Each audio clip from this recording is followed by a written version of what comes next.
Doo-dah parade. Bob Rondo is here to talk about Monday Night Football tomorrow night. We're going to have a parade of people down to the Kingdom tomorrow night. Hawks go prime time. We have 5 games left in the Seahawks season, and a lot of people think tomorrow night's game with Denver will be the Hawks' best chance for that elusive second win here in 1992. Denver has a 7-4 record, but likely will have a rookie at quarterback, and the Broncos do tend to struggle on the road. I know that they beat us up here last year, and they got basically the same guys that they had when they beat us up here last year. The Broncos, who arrived in Seattle tonight, have many of the same guys too, but they may well be without this guy. John Elway has a sore right arm and was in no mood for conversation tonight. John, can we talk to you? No. We had better luck with the young man who likely will start at quarterback for the Broncos tonight, the rookie from UCLA, Tommy Maddox. You hope that John can get well soon, because that's the best thing for our team and best thing for our playoff hopes. But if I have to go in there and play, then I got to go in there and do a good job. In case you missed what John Elway said, that was no. Coach Dan Reeves called Elway doubtful for the game. Even so, the Broncos are favored, and we'll have tomorrow night's game for you live at 6 right here on Channel 4. So there's no way of telling who will be the Monday best, but we do know who made the Sunday best for week number 13 in the NFL. We'll start you off with the best meeting of former Cougar quarterbacks. Mark Rippon of the Redskins, Tim Rosenbaugh of the Cardinals. No question who got the best of it. Rippon passed for 3 touchdowns. Rosenbaugh threw 4 interceptions. This game also produced the best fumble return. Washington's Wilber Marshall picking up the ball, pushing off the tacklers, and ultimately lateraling to teammate Alvoyd Mays. The Redskins winning 41-3. Best hitting, how about the Browns bopping the Bears? Stephen Moore on Neil Anderson, Harlan Barnett on Dennis Gentry. The Browns won 27-14. What's the old saying about the best offense? Yes, it is the best defense, as the Saints proved with 2 defensive touchdowns in a 24-13 win over Dan Marino and the Dolphins. Best touchdown receiver in NFL history? Jerry Rice shares that label with Steve Largent. Rice catching number 100 today as the Niners beat the Eagles 20-14. And most folks gave the Colts, at best, only a prayer of beating the Bills. Sometimes prayers are answered. And Dean Biasucci's field goal in overtime gave the Colts a 16-13 win for the best upset of Sunday number 13. Other scores now. The Chargers continue to roll with an easy win over the Raiders tonight. Kansas City stays atop the AFC West by beating the Jets. Central Division leader Pittsburgh with another win. Atlanta blanked the Patriots today. Minnesota moves closer to a playoff spot by beating the Rams. Green Bay goes to 6-6 with a win over Tampa Bay. In Toronto, Canada's version of the Super Bowl, the Grey Cup. And Calgary's Doug Flutie had a huge night, passing for 480 yards and 2 touchdowns against Winnipeg. The Stampeders trampling the Blue Bombers 24-10 and hoisting the cup as Canadian Football League champions. Kevin Mitchell didn't quite work out as planned as the Mariners' left fielder, so the M's went back to Mitchell's old team and found another one today. Meet Seattle's new left fielder, or is that left felder? His name is Mike Felder, and he played in San Francisco the past 2 seasons before making himself available as a free agent. And the Mariners, saying Felder will be their leadoff hitter, signed him to a 2-year contract today worth $1.7 million. Felder's a switch hitter. His .286 batting average with the Giants last season was the highest of his career. Prior to his 2 years in San Francisco, he spent 6 years in the Milwaukee organization.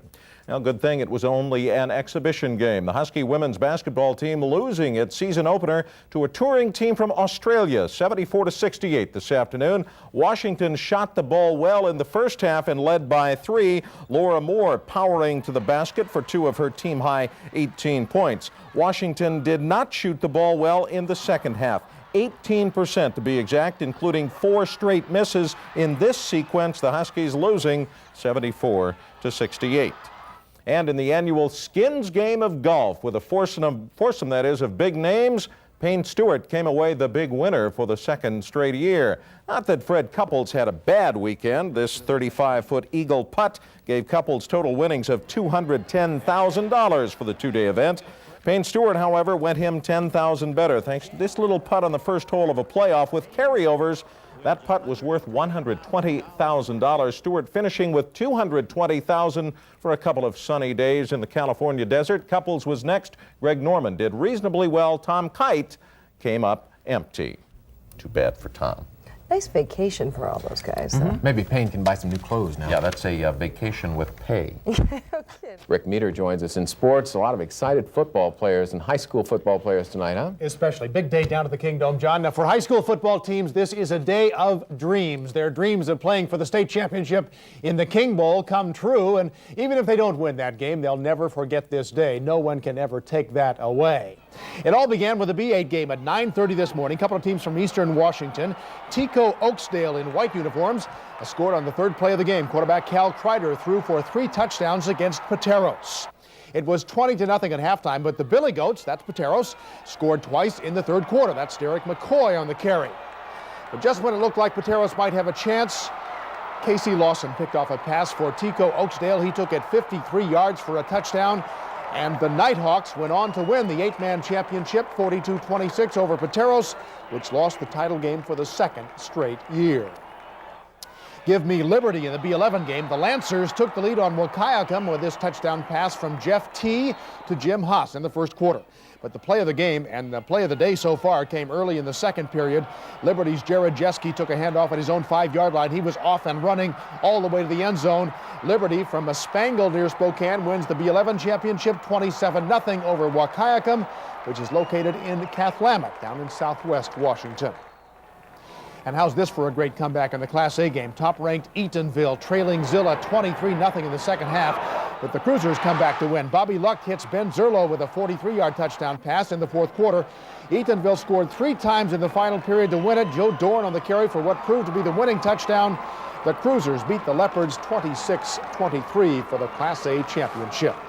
Double-A game underway at the Kingdome. O'Day of Seattle in a rematch with Prosser. The Mustangs have a 6-0 lead at halftime thanks to 2 field goals. O'Day considered by many the best football team in the state.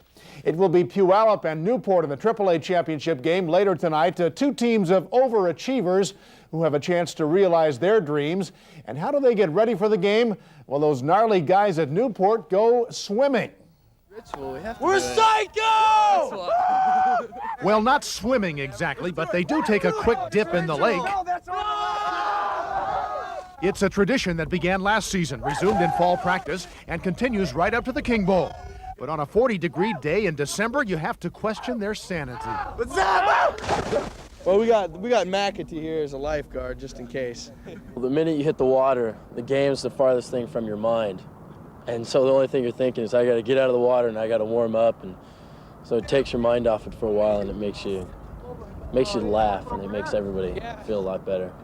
And the season-long ritual had a new twist today. They set fire to a T-shirt that commemorated the 1990 season, when the Knights won every game except the King Bowl.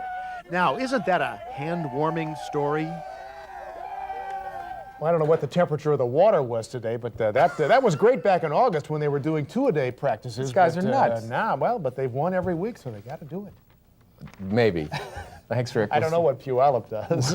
We'll see you a little later.